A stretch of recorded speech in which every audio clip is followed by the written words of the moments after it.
ಗೋಳು ಕೇಳದ ಸರ್ಕಾರಕ್ಕೆ, ಅನ್ನದಾತರ ಬಗ್ಗೆ ಅರಿವಿಲ್ಲದ ಸರ್ಕಾರಕ್ಕೆ, ಅಯ್ಯಯ್ಯೋ ರೈತರಿಗೆ, ರೈತ ಹೋರಾಟಕ್ಕೆ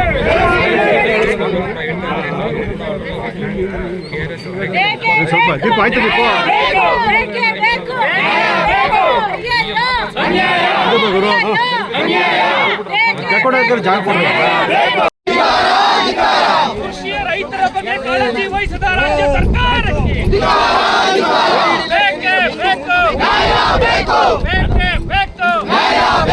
ಮೇಕೆದಾಟು ಯೋಜನೆ ಪ್ರಾರಂಭಿಸಿದ ರಾಜ್ಯ ಸರ್ಕಾರಕ್ಕೆ, ನಮ್ಮ ನೀರು ನಮ್ಮ ನೀರಿಗಾಗಿ ಹೋರಾಟ ಮಾಡಿದ ರೈತರನ್ನು ಮರೆತ ರಾಜ್ಯ ಸರ್ಕಾರಕ್ಕೆ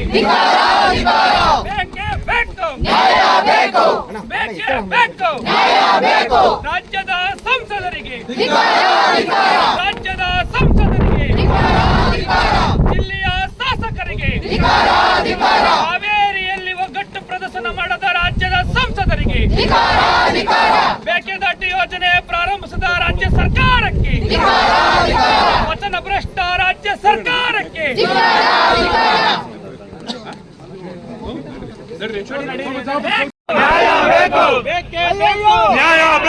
ಏತಕ್ಕಾಗಿ ಹೋರಾಟ, ಏತಕ್ಕಾಗಿ ಹೋರಾಟ.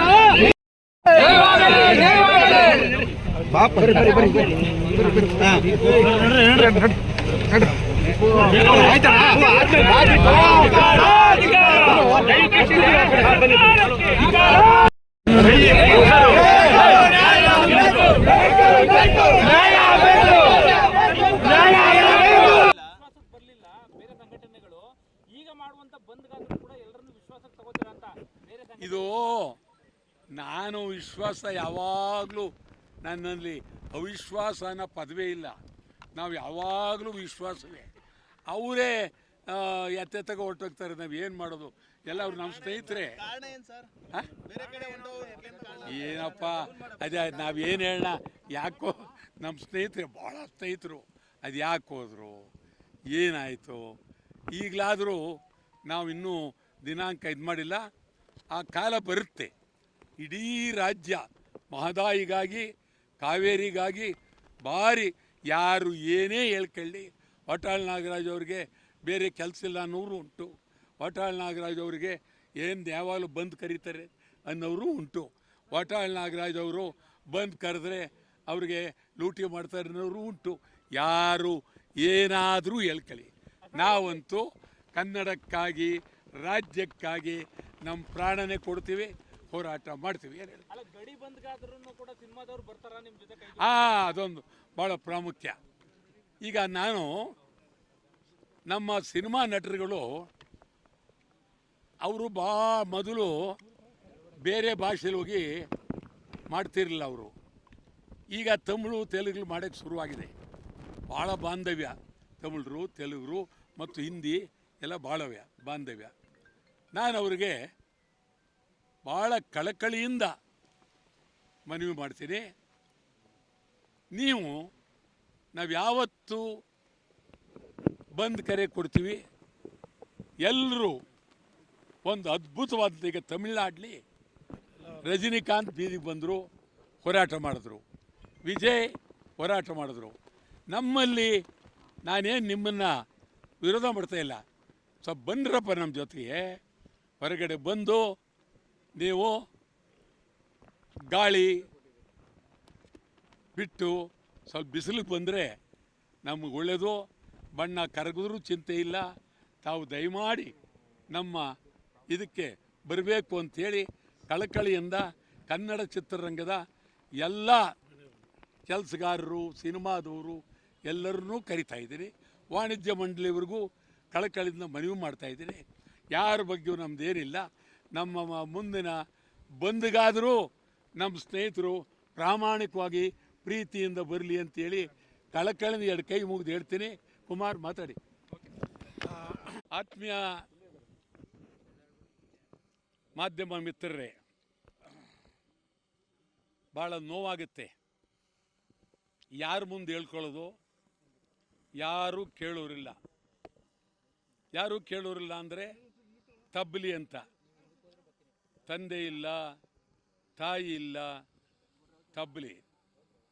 ಇಡೀ ಕರ್ನಾಟಕ ತಬ್ಲಿ ಆಗಿದೆ. ಕರ್ನಾಟಕದಲ್ಲಿ ಆಗ್ತಾ ಇರ್ತಕ್ಕಂಥ ಎಲ್ಲ ಅನ್ಯಾಯಗಳು ಯಾರೂ ಕೇಳೋರಿಲ್ಲ. ಶಾಸನಸಭೆಯಲ್ಲಿ ಅವರೂ ಕೇಳೋರಿಲ್ಲ, ವಿಧಾನ ಪರಿಷತ್ನಲ್ಲಿ ಅವರೂ ಕೇಳೋರಿಲ್ಲ, ಪಾರ್ಲಿಮೆಂಟ್ ಸದಸ್ಯರು ಅವರಿಗೆ ಅವ್ರ ನಾಲ್ಗೆನೇ ಇಲ್ಲ. ಒಬ್ಬ ಪಾರ್ಲಿಮೆಂಟ್ ಸದಸ್ಯ ಗಂಡಸ್ತಾನೆ ಇದ್ದರೆ, ತಾಕತ್ತಿದ್ದರೆ ಪಾರ್ಲಿಮೆಂಟ್ನೊಳಗೆ ಪ್ರಧಾನಮಂತ್ರಿ ಎದುರು ನಿಂತು ನಮ್ಗೆ ಅನ್ಯಾಯ ಆಗಿದೆ, ಸದಸ್ಯತ್ವ ಹೋದ್ರೂ ಚಿಂತೆ ಇಲ್ಲ, ಜೈಲಿಗೆ ಹಾಕಿದ್ರೂ ಚಿಂತೆ ಇಲ್ಲ, ಹೇಳಬೇಕಾಗಿತ್ತು. ನಾನೇ ಪಾರ್ಲಿಮೆಂಟ್ಗೆ ಹೋಗಿದ್ರೆ ಹುಚ್ಚೇಳಿಸ್ಬಿಡ್ತಿದ್ದೆ. ಕರ್ನಾಟಕದ ಬಗ್ಗೆ ಆಗಿರೋ ಅನ್ಯಾಯದ ಬಗ್ಗೆ ಹುಚ್ಚೇಳಿಸ್ತಾ ಇದ್ದೆ. ಯಾರು ಕೇಳೋರೇ ಇಲ್ವೇ? ಮನೆ ಯಜಮಾನೇ ಹಾಳಾಗೋಗಿರುವಾಗ ಯಾರು ಮುಂದೆ ಹೇಳ್ಕೊಳ್ಬೇಕು? ಭಾಳ ಕಷ್ಟ ಆಗಿದೆ. ಇದು ಕನ್ನಡ ನಾಡು, ಕರ್ನಾಟಕ ರಾಜ್ಯ. 56ರಲ್ಲಿ ಕರ್ನಾಟಕ ನಾಮಕರಣ ಆಯಿತು. 56ರಲ್ಲಿ ಕರ್ನಾಟಕ ಏಕೀಕರಣ ಆಯಿತು. ನಾಮಕರಣ ಆಗಿ 50 ವರ್ಷ ಆಗಿದೆ. ಕನ್ನಂಬಾಡಿ ಬಹಳ ವರ್ಷ ಆಯಿತು. ಕೃಷ್ಣರಾಜ ಒಡೆಯರು, ಟಿಪ್ಪು ಸುಲ್ತಾನ್ ಆ ಕಾಲದಲ್ಲಿ ಇದಾದಂಥ ಈ ನೀರು ನಮಗೆ ರೈತರಿಗೆ ಮಾತ್ರ ಅಂತ ಈ ನೀರು. ಆದರೆ ಬಂದ ಮೇಲೆ ಈ ನೀರನ್ನು ಬೆಂಗಳೂರಿಗೂ ತಗೊಂಡೋಗ್ತಾ ಇದ್ದೀವಿ. ಬೆಂಗಳೂರಿಗೆ ಅರ್ಧ KRS ನೀರು ಬೆಂಗಳೂರಿಗೆ ಹೊರಟೋಗುತ್ತೆ. ಇನ್ನು ಮಿಕ್ಕ ನೀರಿನಲ್ಲಿ ನಮ್ಮ ರೈತರ ಗತಿ ಏನು?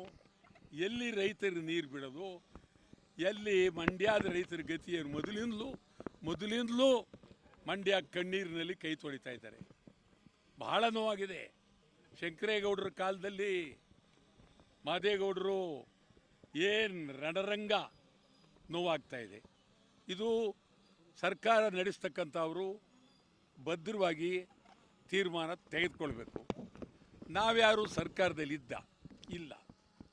ನಾನೇ ಮುಖ್ಯಮಂತ್ರಿ ಆಗಿದ್ದರೆ ಇಷ್ಟೊತ್ತಿಗೆ ನಾನು ಅಧಿಕಾರ ಹೋದ್ರೂ ಚಿಂತೆ ಇಲ್ಲ, ಮನೆಗೆ ಹೋದ್ರೂ ಚಿಂತೆ ಇಲ್ಲ, ನೀರು ಬಿಡೋದಿಲ್ಲ ಅಂತ ಸ್ಪಷ್ಟವಾಗಿ ನೇರವಾಗಿ ಹೇಳ್ತಾ ಇದ್ದೆ. ಆದರೆ ಇವತ್ತಿನ ಪರಿಸ್ಥಿತಿಯಲ್ಲಿ ನಾನು ಸುಮಾರು ಅನೇಕ ಮುಖ್ಯಮಂತ್ರಿಗಳು ನೋಡಿ ಬಂದೆ. KC ರೆಡ್ಡಿ ಅವರಿಂದ ಹಿಡಿದು, ನಿಜಲಿಂಗಪ್ಪನವರಿಂದ ಹಿಡಿದು, ಹನುಮಂತಯ್ಯನವರು, ಕಡಿದಾಳ್ ಮಂಜಪ್ಪ, ದೇವರಾಜ, ವೀರೇಂದ್ರ ಒಂದೇ ಸಮಕ್ಕೆ ನೋಡ್ಕೊಂಬಂದೆ. ನಮಗಿವತ್ತು ದಿಕ್ಕಿಲ್ದಂಗೆ ಆಗಿದೆ. ನಮ್ಮ ಈ ರಾಜ್ಯದ ಮುಖ್ಯಮಂತ್ರಿಯವರು ಭದ್ರವಾಗಿರಬೇಕು. ಇವರು ಸ್ವಲ್ಪ ಅಳ್ಳಾಡ್ತಾ ಇದೆ, ಭದ್ರವಾಗಿರಬೇಕು. ಅಲ್ಲಿ ತಮಿಳುನಾಡಿನಲ್ಲಿ ಕಾಂಗ್ರೆಸ್ಸು ಮತ್ತು ತಮಿಳುನಾಡಿನ ವಿಜಯ್ ಇವರು ಒಂದಾಗಿದ್ದಾರೆ. ಅವ್ರ ನೆಂಟಸ್ಥಾನಕ್ಕೋಸ್ಕರವಾಗಿ ನಮ್ಮನ್ನು ಬಲಿ ಕೊಡೋದು ಬೇಡ, ನಮ್ಮ ರಾಜ್ಯವನ್ನು ಬಲಿ ಕೊಡೋದು ಬೇಡ. ಈಗೇನು ಅವರು ಪ್ರತಿದಿನ ಮೊದಲು 12 ಅಂತ ಅಂದಿದ್ರು, ಈಗ 9:30 ಬಂದಿದ್ದಾರೆ. ಸುಮಾರು 16 TMC ನೀರು ಹೊರಟೋಗುತ್ತೆ. ಮಂಡ್ಯಕ್ಕೆ ನೀರಿಲ್ಲ, ಬೇರೆ ಊರುಗಳಿಗೆ ನೀರಿಲ್ಲ. ಈ ಪರಿಸ್ಥಿತಿ ಇದೆ. ಮತ್ತು ಕರ್ನಾಟಕದ ಜನ ನಮಗೇನೂ ಗೊತ್ತಿಲ್ಲ ಅನ್ನೋ ರೀತಿಯಲ್ಲಿ ಆರಾಮಾಗಿದ್ದಾರೆ. ಮಹದಾಯಿ, ಕಳಸಾ ಬಂಡೂರಿ, ಉತ್ತರ ಕರ್ನಾಟಕ ಜನ ಭಾರಿ ಎಚ್ಚರಿಕೆಯಿಂದ ಬೀದಿ ಬರವಿಗೆ ಹೋರಾಟ ಮಾಡ್ತವ್ರು. ಯಾರು? ರೈತ ಸಂಘದವರು, ಕನ್ನಡ ಪರ ಸಂಘಟನೆಗಳು ಹೋರಾಟ ಮಾಡ್ತಾ ಇರ್ತಕ್ಕಂಥವ್ರು. ಯಾರೂ ಬೇರೆಯವರು ಬೀದಿಗೆ ಬರ್ತಾ ಇಲ್ಲ. ಅಸೆಂಬ್ಲಿ ನಮಗೆ ಪ್ರಾಮುಖ್ಯವಾದ್ದು ಅಸೆಂಬ್ಲಿಲಿ ಒಂದು ಅದ್ಭುತವಾಗಿ ಇಬ್ಬರು ಕೂತ್ಕೊಂಡು ಗಂಭೀರವಾಗಿ ಒಂದು ತೀರ್ಮಾನವನ್ನು ಮಾಡಬೇಕಾಗಿತ್ತು. ಅವರು ಆ ಕಡೆ, ಇವರು ಈ ಕಡೆ. ವಿಧಾನಸಭೆ ಅದರ ಗಾಂಭೀರ್ಯ, ಗೌರವ ಎಲ್ಲ ಹೊರಟೋಯ್ತು. ಈಗ ಯಾರ ಮುಂದೆ ನಾವು ಕೇಳೋದು? ಶಾಸನಸಭೆಯಲ್ಲಿ ಸುದೀರ್ಘವಾಗಿ ಮಹದಾಯಿ ಬಗ್ಗೆ, ಕಳಸಾ ಬಂಡೂರಿ ಬಗ್ಗೆ, ಮೇಕೆದಾಟು ಬಗ್ಗೆ ಕಾವೇರಿ ಬಗ್ಗೆ ಎಳೆಯಾಗಿ ಬಿಡಿಸಿ ಮಾತನಾಡಬೇಕಾಗಿತ್ತು. ಪಾರ್ಲಿಮೆಂಟ್ ಸದಸ್ಯರುಗಳು ಮಾತನಾಡ್ತಾ ಇಲ್ಲ. ನಾವು 27ನೇ ತಾರೀಕು ಬೆಂಗಳೂರಿನಲ್ಲಿ ನಮ್ಮ ಕರ್ನಾಟಕದ ಪಾರ್ಲಿಮೆಂಟ್ ಸದಸ್ಯರನ್ನು ಬಹಿರಂಗವಾಗಿ ಹರಾಜಾಕ್ತೀವಿ. ಎಲ್ಲರನ್ನೂ ಬಹಿರಂಗವಾಗಿ ಹರಾಜಾಕಿ ಅವರ ಬೇಡ ಅವರು ನಮಗೆ ಅಂಥೇಳಿ ಯಾರಾದರೂ ಅವರನ್ನು ಕೊಂಡ್ಕೊಳ್ಳೋದಾದರೆ ಬಹಿರಂಗ ಹರಾಜಿಗೆ ಇವತ್ತು 25, ನಾಳೆ 26, 27ನೇ ತಾರೀಕು 12:30 ಗಂಟೆಗೆ ಎಲ್ಲ ಪಾರ್ಲಿಮೆಂಟ್ ಸದಸ್ಯರು ಹರಾಜಾಗ್ತೀವಿ. ಜೇಬಲ್ಲಿ ದುಡ್ಡು ಇಟ್ಕೊಂಬನ್ನಿ, ನೀವು ತಗೊಳ್ಳೋದಾದ್ರೆ ತಗೊಳ್ಬೋದು, ತಗೊಳ್ಳದೇ ಇದ್ದರೆ ಇವ್ರು ಯಾರಿಗೂ ಬೇಕಾಗಿಲ್ಲ ಅನ್ನೋದಾದರೆ ಅದನ್ನು ಹೇಳಿ. ಒಟ್ಟಾರೆ ನಾವು ಇವ್ರನ್ನ ಬಹಿರಂಗವಾಗಿ ಹರಾಜಾಗ್ತೀವಿ. ಇದು ಸ್ಪಷ್ಟವಾಗಿ ಇಡೀ ಕರ್ನಾಟಕ ರಾಜ್ಯ ಒಂದೇ ಅಲ್ಲ, ಇಡೀ ಇಂಡಿಯಾ ದೇಶದಲ್ಲಿ ಯಾರು ಬೇಕಾದರೂ ಬಂದು ಈ ನವರತ್ನಗಳನ್ನು ಇದು ವ್ಯಾಪಾರ ಮಾಡ್ಬೋದು. ನಮ್ಮ ಪಾರ್ಲಿಮೆಂಟ್ ಮೆಂಬರ್ಗಳನ್ನ ಬೆಂಗಳೂರಿನ ಕೆಂಪೇಗೌಡ ಬಸ್ ನಿಲ್ದಾಣದಲ್ಲಿ ಸಾರ್ವಜನಿಕವಾಗಿ ಎಲ್ಲರನ್ನೂ ಹರಾಜಾಗ್ತೀವಿ. ಹರಾಜು ಕೂಗ್ತೀವಿ. 1 ಸಾರಿ, 2 ಸಾರಿ, 3 ಸಾರಿ. 3 ಸಾವಿರ ತಗೊಳ್ಳಿಲ್ಲ ಅಂತಂದರೆ ಬುಟ್ಟಿಗೆ ಹಾಕ್ತೀವಿ. ಅವ್ರ ಹಣೆ ಬರವಿ ಇಷ್ಟು ಅಂತೇಳಿ. ಆ ದೃಷ್ಟಿಯಿಂದ ಇದು ಭಾಳ ಅದ್ಭುತವಾದಂಥ ಚಳವಳಿ. 27ನೇ ತಾರೀಕು ನಾವು ಮಾಡ್ತೀವಿ. ಇದರಿಂದ ಇದು ನಾವು ಎಂದೂ ಇದನ್ನು ಬಿಡೋದಿಲ್ಲ. ನಿಮ್ಗೆ ಹೇಳ್ತೀನಿ, ನಾವು ಬಂದ್ ಮಾಡಿದ್ರೆ ಯಾಕೆ ಬಂದ್ ಮಾಡ್ತೀರಿ? ಏನಿಲ್ವಲ್ಲ, ನೀರು ಕೇಳಲಿಲ್ವಲ್ಲ ಅಂತಾರೆ. ಈಗ ನಾವು ಏನು ಹೇಳ್ಬೇಕು ಅವ್ರಿಗೆ, ನಮ್ಮ ಸ್ನೇಹಿತರುಗಳಿಗೆ? ಇವತ್ತು ಮತ್ತೊಂದು ಬಂದ್ ಆಗಲೇಬೇಕಾಗುತ್ತೆ ಸಮಗ್ರವಾಗಿ. ನಮ್ಮ ಜನ, ನೀವು ಮನೇಲಿ ಕೂತ್ಕೊಳ್ಬೇಡಿ. ಹೋಟ್ಲ್ ಮಾಲೀಕರು ಅವು ಏನು ಬುದ್ಧಿ ಕೆಟ್ಟೋಗಿದೆ, 2 ಗಂಟೆ ಜಾಸ್ತಿ ತಿಂಡಿ ಕೊಡ್ತೀವಿ ಅಂತ ಹೇಳ್ತಾರೆ. ಅದೇನು ಯಾರು ಮುಂದೆ ಮಾತಾಡೋ ಮಾತು? ರಾಜ್ಯ ಹಾಳಾಗ್ತಾ ಇದೆ, ಇಲ್ಲಿ ಬೆಂಕಿ ಬೀಳ್ತಾ ಇದೆ ಕರ್ನಾಟಕಕ್ಕೆ. ಇದೆಲ್ಲ ಸರಿಯಲ್ಲ. ಮುಖ್ಯಮಂತ್ರಿಗಳಿಗೆ ನೇರವಾಗಿ ಹೇಳ್ತೀವಿ, ಯಾವುದೇ ಕಾರಣಕ್ಕೂ ನೀವು ತಮಿಳ್ನಾಡಿಗೆ ನೀರು ಬಿಡಬಾರ್ದು. ತಮಿಳ್ನಾಡಿಗೆ ನೀರು ಬಿಟ್ಟರೆ ಇಡೀ ಕರ್ನಾಟಕ ಬೆಂಕಿ ಬೀಳುತ್ತೆ. ಹೋರಾಟ ಭಾರಿ, ಯಾವ ಕಾರಣಕ್ಕೂ ನಿಲ್ಲಲ್ಲ, ಭಾರಿ ಹೋರಾಟ ಆಗುತ್ತೆ. ಆದ್ದರಿಂದ ನಾವು ಇವತ್ತು ಸರ್ಕಾರಕ್ಕೆ ಎಚ್ಚರಿಕೆ ಕೊಡೋದಕ್ಕೆ, ಕನ್ನಂಬಾಡಿ ಮುತ್ತಿಗೆ ಹಾಕೋ ಮೂಲಕ ಎಚ್ಚರಿಕೆ ಕೊಡೋದಕ್ಕೆ ಇಡೀ ಕರ್ನಾಟಕದ ನಮ್ಮೆಲ್ಲ ಅನೇಕ ಸಂಘಟನೆಗಳ ಮುಖಂಡರುಗಳು ಬಂದಿದ್ದಾರೆ. ನಮ್ಮ KR ಕುಮಾರ್ ಕನ್ನಡ ಸೇನೆಯ ಮುಖ್ಯಸ್ಥರು ಭಾಳ ಅದ್ಭುತವಾಗಿ ಚಳುವಳಿಯಲ್ಲಿ ಭಾಗವಹಿಸಿ ಕೆಲಸ ಮಾಡ್ತಾಯಿದ್ದಾರೆ. ಮಂಜುನಾಥ್ ಮಂಡ್ಯದ ಭಾಳ ಅದ್ಭುತವಾದ ವ್ಯಕ್ತಿ, ಪಾರ್ಥಸಾರಥಿ ಮತ್ತು ನಮ್ಮ ಗಿರೀಶ್ ಗೌಡರು ಇಲ್ಲಿ ಬಂದರೆ. ಯಾರು? ಶೈಲೇಂದ್ರ ಬಂದಿದ್ದಾರೆ. ಮತ್ತು ದೊಡ್ಡಬಳ್ಳಾಪುರದಿಂದ ಇವರೆಲ್ಲ ಬಂದಿದ್ದಾರೆ. ಭಾಳ ಇನ್ನು ಮುಂದೆ ಈ ಚಳವಳಿ ಇಲ್ಲಿಗೆ ನಿಲ್ಲೋದಿಲ್ಲ. ಇದು ಭಾರಿ ಉಗ್ರವಾಗಿ ನಡೀತದೆ. ನೀವು ಮತ್ತೊಂದು ಬಂದೇಕೆ ಅಂತ ಕೆಲವರು ಹೇಳ್ಬೋದು. ಅವೆಲ್ಲ ಆಟ ಆಡೋಕ್ಕೆ ಹೋಗ್ಬೇಡಿ. ಮತ್ತೊಂದು ಬಂದು ಮಾಡ್ತೀವಿ, ಬಂದು ಬೇಕಾದ್ರೆ 10 ಬಂದು ಮಾಡ್ತೀವಿ. ಮಾಡಲೇಬೇಕು. ಕರ್ನಾಟಕಕ್ಕಾಗಿ, ಕನ್ನಡಿಗರಿಗಾಗಿ ಮಾಡಲೇಬೇಕು. ಅದರಲ್ಲಿ ಬೇರೆ ಮಾತು ಮಾಡ್ತೀವಿ. ಆಯ್ತಾ?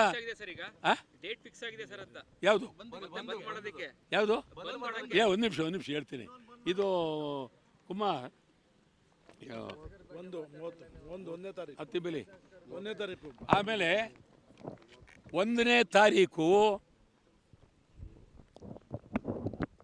ತಮಿಳ್ನಾಡು ಗಡಿ ಬಂದ್. 1ನೇ ತಾರೀಕು ಅತ್ತಿಬೇಲೆ ಹತ್ರ ಗಡಿ ಬಂದ್. ಯಾವ ತಮಿಳ್ನಾಡಿನ ವಾಹನಗಳು ಬಿಡೋದಿಲ್ಲ, ಯಾವ ಕಾರಣಕ್ಕೂ ಬಿಡೋದಿಲ್ಲ. ಅಂತಿಮವಾಗಿ ನಾವೇನು ತಮಿಳರನ್ನ ಇಲ್ಲಿಂದ ಹೋಗಿ ಅನ್ನೋದಕ್ಕಿಂತ ಹೆಚ್ಚಾಗಿ ಪರಿಸ್ಥಿತಿ ಆ ಥರ ಬರುತ್ತೆ. ವಿಜಯ್ಗೆ ಹೇಳ್ತೀನಿ, ಸ್ಟಾಲಿನ್ಗೆ ಹೇಳ್ತೀನಿ, ರಾಜಕೀಯ ಮಾಡಬೇಡಿ. ತಮಿಳ್ನಾಡಿನಲ್ಲಿ ನೀವು ರಾಜಕೀಯ ಮಾಡ್ತಾಯಿದ್ದೀರಿ. ಮೇಕೆದಾಟಿಗೆ ನೀವು ಅನುಮತಿ ಕೊಡಿ. ಅವರ ಅನುಮತಿ ಬೇಕು ಆಗಿಲ್ಲ. ಈಗ ನಿಮ್ಗೆ ಹೇಳ್ದ ಪಾರ್ಲಿಮೆಂಟ್ಲಿ ಹೇಳೇ ಬಿಟ್ರು ಯಾರ ಅನುಮತಿ ಬೇಕಾಗಿಲ್ಲ ಅಂತ. ಈಗ ಇವರು ಪಾದಯಾತ್ರೆ ಮಾಡಿದ್ರಲ್ಲ ಶೂರರು, ಇವರು ಈಗ ಮೇಕೆದಾಟನ್ನ ಮಾಡಲೇಬೇಕು. ಇವ್ರ ಕೈಲಿದೆ. ಆ ದೃಷ್ಟಿಯಿಂದ ಮೇಕೆದಾಟು ಮಾಡದಿದ್ರೆ ಭಾರಿ ಹೋರಾಟ ಆಗುತ್ತೆ. ಮತ್ತು ಈಗ 31ನೇ ತಾರೀಕು ತಮಿಳ್ನಾಡು ಗಡಿ ಬಂದ್ 1ನೇ ತಾರೀಕು. ಆಮೇಲೆ ಮೇಕೆದಾಟು ನೀವು ಕೊಡಲ್ಲ ಅಂದರೆ ತಮಿಳರನ್ನೆಲ್ಲ ಕರ್ನಾಟಕದಲ್ಲಿ ಎಲ್ಲ ತಮಿಳರು ಗೌರವವಾಗಿ ರೈಲಿಂದ ರೈಲು, ಕಾರಂದ ಕಾರ್ ಕರೆಸ್ಕೊಂಬಿಡಿ. ವಿಜಯ್, ನಿಮಗೆ ಅವ್ರ ಬಗ್ಗೆ ಪ್ರೀತಿ ಇದ್ದರೆ ಕೂಡಲೇ ಗಂಭೀರವಾಗಿ ಕಾವೇರಿ ನೀರಿನ ಬಗ್ಗೆ ಗಲಾಟೆ ಮಾಡಬಾರ್ದು ಮತ್ತು ಮೇಕೆದಾಟು ಬಗ್ಗೆ ಗಲಾಟೆ ಮಾಡಬಾರ್ದು. ಇದು ಭಾಳ ಗಂಭೀರವಾದಂಥ ಪರಿಸ್ಥಿತಿ ಅಂತ ಎಚ್ಚರಿಕೆ ಕೊಡ್ತೀವಿ. ನಮ್ಮ ಅತ್ಯಂತ ಆತ್ಮೀಯರಂಥ KR ಕುಮಾರ್ ಭಾಳ ವರ್ಷದ ಹೋರಾಟ ಮಾಡತಕ್ಕಂಥ ಹಿರಿಯರು, ಅವರಿಗೆ ಮಾತ್ರ.